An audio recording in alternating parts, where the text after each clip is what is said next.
So Offworld Industries just posted this video titled A New Direction for Squad Community Update. But before we watch it, I want to ask you guys something, okay?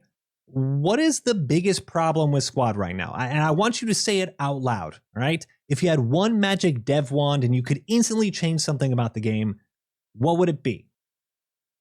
Maybe optimization, performance, stopping hitching while using picture-in-picture optics, right? Something along those lines. Now, I'm not saying there aren't other issues in the game right now, but optimization and performance since the update to Unreal Engine 5 has been the top complaint, and I would argue it's the #1 complaint.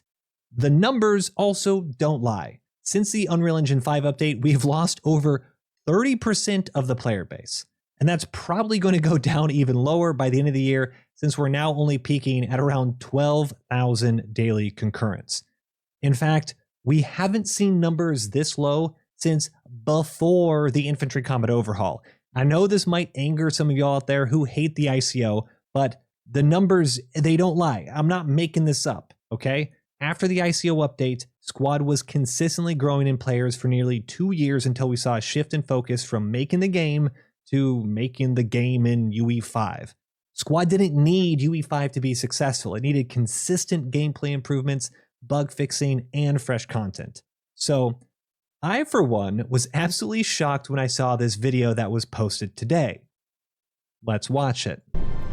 Hey Squaddies, Sergeant Ross here. Working together with the community is how we move Squad forward. A few weeks ago, we announced a community development team, which aims to evaluate community feedback and turn it into design goals. The first step was publishing a survey. We received over 5,000 responses, and that showed us just how passionate you are about Squad. After reading all your feedback, we've identified several key areas that we need to work on in the coming months. At the top of the list was the infantry combat overhaul. While the intention of it, namely teamwork and engaging combat, was good, we believe that our implementation of it was heavy-handed. We recognize that we did not collaborate with a broader community enough to ensure that we implement it in a balanced way. Over the past year, we made several changes to ICO, but it wasn't enough. In the coming months, we're going to be collaborating with the community to further improve all aspects of ICO. At the top of the list. At the top of the list is ICO. Are we being serious here? Okay.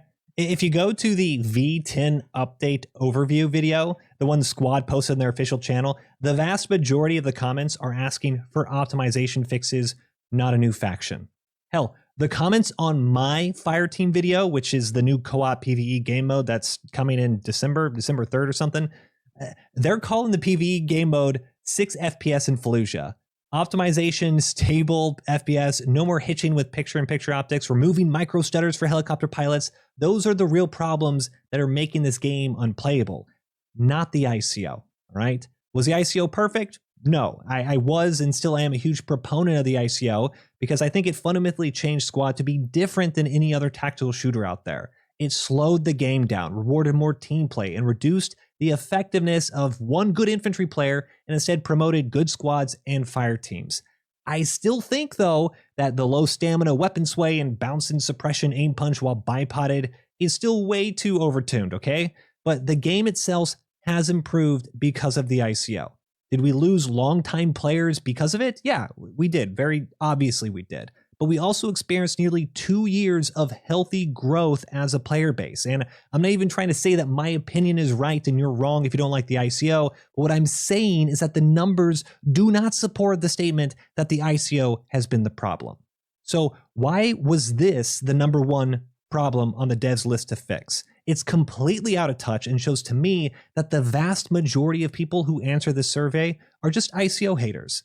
You know who didn't respond to this survey? Probably the thousands of players who came back to Squad and are still playing Squad because of the ICO, since it plays more like what they were promised during the Kickstarter. It plays more like Project Reality, and Squad was originally going to be a spiritual successor to Project Reality. But all right, we're like only 40 seconds in this video and I'm already pissed off. So let's see what's next, all right? Second, performance and optimization are going to be a major focus moving forward. That includes bug fixing and overall stability. As mentioned in a recent blog post, we continue to work on vehicle tuning in stages. Moving forward, we're going to be providing a list of priority bugs as well as continued updates on our progress addressing these issues. They said it, but just so you all are aware, performance and optimization to them is not the top priority. It's second. And some of y'all might say, hey, Moi, yeah, you're kind of being really nitpicky on this one. It's still a priority. They listed it in the video, yeah? But ICO shouldn't even be on this list. Performance and optimization is wrapped up with vehicle physics and bug fixes, environmental smoke fixes. And real quick, environmental smoke, I'm still like unreasonably mad about this stupid thing. Why are we waiting weeks to fix this? It's fixed, right? Why do we need a blog post a week ago and then a video now stretched out over the course of like a month informing us that there's a musket smoke fix coming soon when modders had a fix for this 36 hours after it happened? If they actually cared about their performance and the user experience, then just push a hotfix to the game to fix the smoke. You fixed it, right? I see you fixed it, fix it for us. This stuff should have been number one on the priority list. They should have apologized to all the people that still can't play the game because of UE5. They should have announced that they'll be creating a full graphics guide like what Battlefield 6 did so players can properly benchmark their systems and navigate these settings. You know how I know they're not actually serious about this? I asked for data on settings for benchmarking when I was literally in the office in Vancouver so I could make a graphics guide for you guys. I then followed up with the community manager 2 weeks later on Discord. I didn't get it in Vancouver. I still don't have it now. It's really easy to make a video saying you'll do all this stuff, but why should I believe you? You haven't even done something as simple as give me the data so I can do your job and make that video. Another issue that was clear from the survey is the first-time user experience and the new player onboarding is not where it needs to be. We have left much of that burden on your shoulders, so we're going to be working diligently to improve both of those areas. And about 4 or 5 years ago, I had a talk with Sergeant Ross here, okay? I had a call where I proposed tutorials in the form of modded scenarios or even commissioned videos that I would make in the style of my old squad guides, but just condensed where you'd actually break down the roles and specific tasks that you need to do in order to be a good squad player, kind of like a field manual, all right? They said, we'll think about it, probably wasn't going to be in the budget, never heard back. So, sorry, once again, I don't believe you. I don't think you actually care. I think you're grasping at straws trying to create the impression that you're listening to the community. Why, when player numbers are lower than we've seen them in almost 3 years, are we going to focus on a new player experience overhaul? For all the new players that are playing squad? If there are so many new players buying the game and playing squad for the first time, then why is the new PvE game mode Fireteam being monetized? So, let me explain, all right? Fireteam is going to have a base free version with a few missions, but also an $8 paid version with 9 exclusive premium missions. I personally believe, and this might be tinfoil hat theory here, but I think that the only reason this is being monetized is because the devs feel that they can't grow the player base anymore with the content they're making.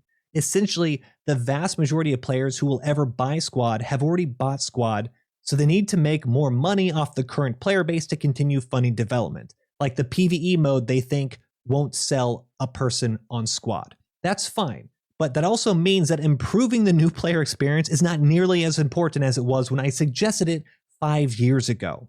To put it bluntly, it's too late for that. 5 years after launch of the game is too late for a new player tutorial when other things should be taking priority. Finally, we are addressing your desire for new ways to play Squad, not just reskin content, but new systems that keep Squad fresh. Whether that's game modes, features, or tools, we are reevaluating our plans for future content to ensure that we provide you new ways to experience and enjoy Squad. Over the next few weeks, we will be revising our roadmap and doing our best to keep you informed of this renewed focus. So stay tuned. If I had $1 for every time the devs have mentioned a roadmap, I wouldn't be making videos anymore, right? I'd be retired living out in a cabin in the woods with a direct fiber line installed just playing ARC Raiders all day. You know what we still don't have from the very first roadmap? Fast ropes. What about that javelin from the original Marine Corps teaser images years ago? What about the many dev chats over the past few years where they've discussed commander overhauls? What about fixing territory control or destruction or insurgency? Half of the game modes in this game aren't playable. What is going on? What about the helicopter flares and the Stinger prototype that we saw last year? Wasn't that supposed to be added to the game already? Helicopters are crazy powerful in squad. They can shrug off tandem rounds, they scout for 45 minutes straight, drop fobs instantly wherever they want. Good pilots will not die a single time the entire round. But instead of actually fleshing out this huge part of the game by adding man pads and flares, we've had helicopter nerfs. Most units only now have 1 helicopter per team instead of 2. They went from 5 ticket costs to 10 ticket costs. They went from 5-minute timers to 10-minute timers. Helicopter pilots are being slowly phased out of the game because of how annoying it is to play as a helicopter. I can guarantee you that each one of the good pilots out there would much rather have to deal with actual smart piloting decisions and avoiding man pads and all this type of stuff to countermeasure instead of sitting on the helipad for 20 to 30 minutes each game. There are so many gameplay changes that devs can do to keep players interested in squad, but from what I'm hearing in this video is not only do they not know exactly what they need to fix, but they also don't even know if they'll have the resources to do it. ICO, to them, is going to take precedent over everything, despite the UE5 update being the real squad killer. I was super excited for UE5, but a significant amount of players stopped by to check out the update and they said, wow, this looks like really nice, but it's still squad. RAS still is not really random. There's no new game modes. There's no new maps. I don't really care about these new factions, and my performance sucks. This video is saying the same thing I've heard 3 or 4 times now over like 6 years. We're sorry, we're going to listen to the community and we'll be more transparent. I'm going to present another idea here. How can you be more transparent when we don't even know who the new lead game dev is? Have you heard of someone named Skywarp? Probably not. But apparently we have a new lead game designer for Squad and his name is Skywarp, or Robin Andrew, as he states in this blog post about the muzzle smoke fixes. I find it insane that after 3 or 4 years of Baron von Boyce being the lead game designer for Squad, we have zero transparency on why Skywarp is now the lead and what his background is. I'm not even going to guess on what makes him qualified, and I'm not saying that he isn't qualified, so don't twist my words here, okay? I'm just genuinely shocked that this studio can say on one hand with this video, hey, we're going to be transparent moving forward, and then on the other hand, the only announcement that we have about this new lead game designer is in this one little tiny sentence here, okay? How do you do that? How do you just not explain this to the community? I may be completely off base, all right? I may be wearing too many tinfoil hats, but if I am, tell me in the comments, okay? I don't like what I'm seeing right now from Squad. I think if all these changes move forward, I think we're going to be looking at a shrinking player base well under 10,000 concurrents by the summer. I'd love to be wrong, but this video from the devs gave me little reason to believe otherwise. Same old talk, no action, and actually now the wrong direction. But let me know. Am I right? Am I wrong? Like the video if you like it. Don't like the video if you don't. Drop a comment. Let me know your thoughts. I'll see you guys in the next one.